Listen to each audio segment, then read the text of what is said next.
The big worry among experts is that there is some exchange of fire, perhaps fueled by the rhetoric, and that it's snowballed. I just worry that we're rolling towards a situation where military force might have to be used or might be used against us or our allies. I would say the chances of an exchange of ordnance are now approaching 50-50. He says North Korea could fire at an American jet or ship. The U.S. could fire back.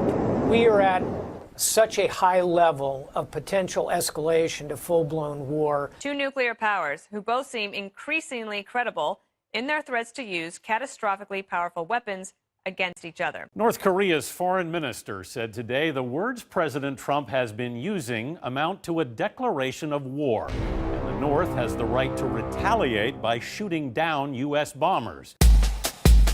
On the same day North Korea said the U.S. has declared war, it released a computer simulation showing how it would destroy American aircraft and set a carrier ablaze. It's propaganda, but experts say there is now a real risk of an exchange of fire with nuclear-armed North Korea, or worse. The growing concern comes after President Trump stepped up his personal insults against Kim Jong-un, labeling him Little Rocket Man and tweeting he won't be around much longer. Beyond rhetoric, the U.S. this weekend flew 2 advanced bombers near North Korea's border. North Korea's foreign minister replied today. Since the United States declared war on our country, he said, we will have the right to make countermeasures, including shooting down U.S. bombers even outside North Korean airspace.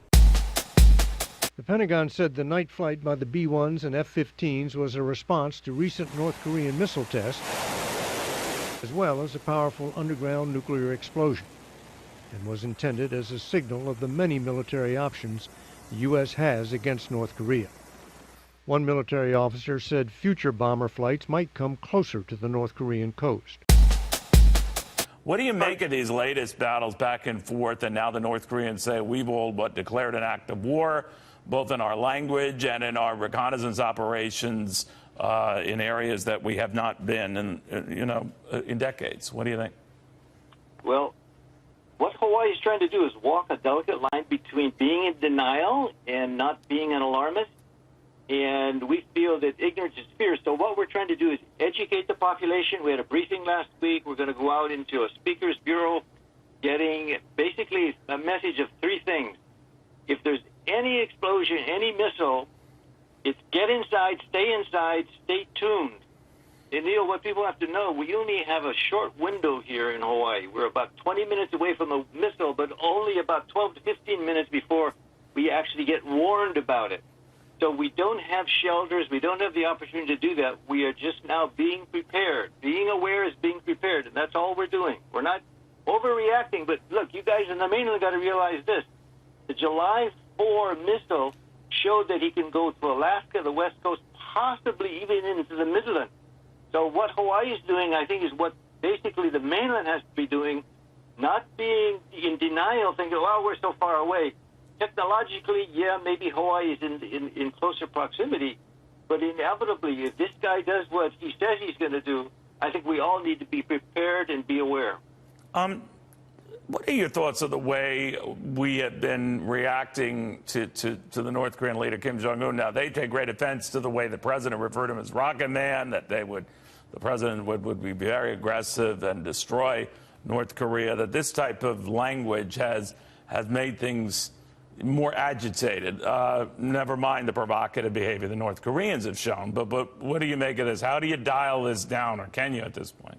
You got to remember, this started 50 years ago. You're absolutely right. With, the end of the quote, end of the Korean War to now, Hawaii was placed on a map of death along with Vandenberg and Barksdale, where the B-52s are, in 2013. But because of appeasement, i.e. strategic patience, and what I would call weak intelligence, we're suddenly now trying to play catch-up.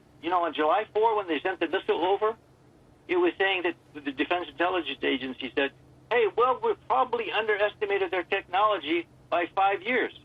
That is embarrassing and unacceptable. We got to get better intelligence, and basically the appeasement of the last 3 administrations just didn't cut it. So we really underestimated this guy. And so the rhetoric today is, to me, is a sideshow. This has been going on for decades, and we've never faced the music.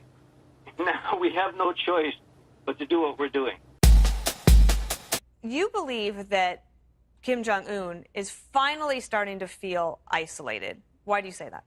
Well, I think for a couple of reasons, Dana. For one, things that have happened in the last few weeks. The United States last week announced that it was raising sanctions against North Korea, which is to say, Secretary of State Mnuchin announced that they would not do financial business with any country doing business with the North Koreans. That was a significant increase in the level of sanctions, and that happened simultaneous with the Chinese, at least since June, have by and large cut off North Korea's bank accounts completely.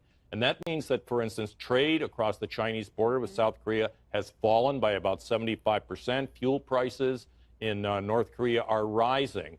And so I think Kim understands that he is becoming increasingly isolated. You have had comments in Chinese media, even Chinese scholars, saying Kim Jong-un has to go, which is very unusual. And I think Kim understands his problem is not only the United States, but the Chinese. I think there's a bigger wedge between China and North Korea than most people believe. Ever since Kim assassinated his uncle in 2013, who was the main contact between them, and there has really been very little contact, I think, between the Chinese and the North Koreans. And so Kim has, at this point, has got to feel he doesn't have too many options left to him. Well, you may have missed it because of all the NFL stuff, but President Trump sent out a tough tweet on Saturday about North Korea. And I'm quoting now, just heard Foreign Minister of North Korea speak at UN. If he echoes the thoughts of Little Rocket Man, they won't be around much longer.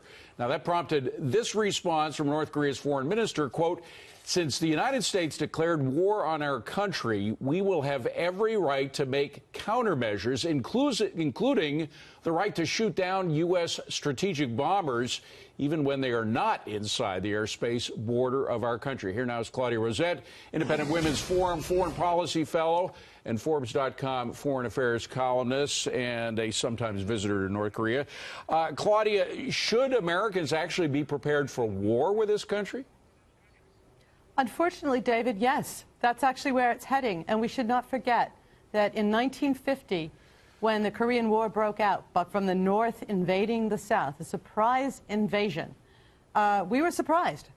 And yeah, you should be, because at this point, it's brinksmanship. I'm looking less at the words. North Korea loves to make all sorts of hyperbolic statements, but the actual capabilities that they've got, they can now reach us. Jim Mattis and Mr. McMaster and even the CIA are at this point assembling an array of military options.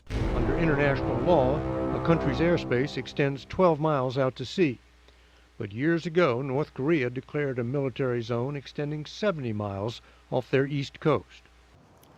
The next move is up to Kim Jong-un, and U.S. intelligence has detected signs North Korea could test an intercontinental ballistic missile sometime in the next 5 to 10 days. That said, North Korea is raising the stakes in its high-risk standoff with the United States. The regime's top diplomat says his country regards itself at war with the United States after President Trump's outspoken remarks about Kim Jong-un at the UN General Assembly last week. The North's foreign minister also threatened to shoot down American fighter jets, even if they are nowhere near North Korea's airspace. Kim Hyo-sun with the details.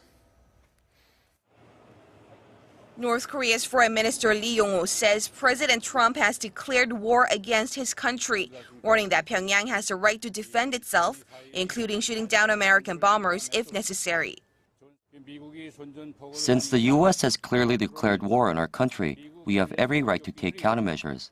That includes the right to shoot down their bombers at a time of our discretion, even if they're not in our airspace. We will see then who lasts longer.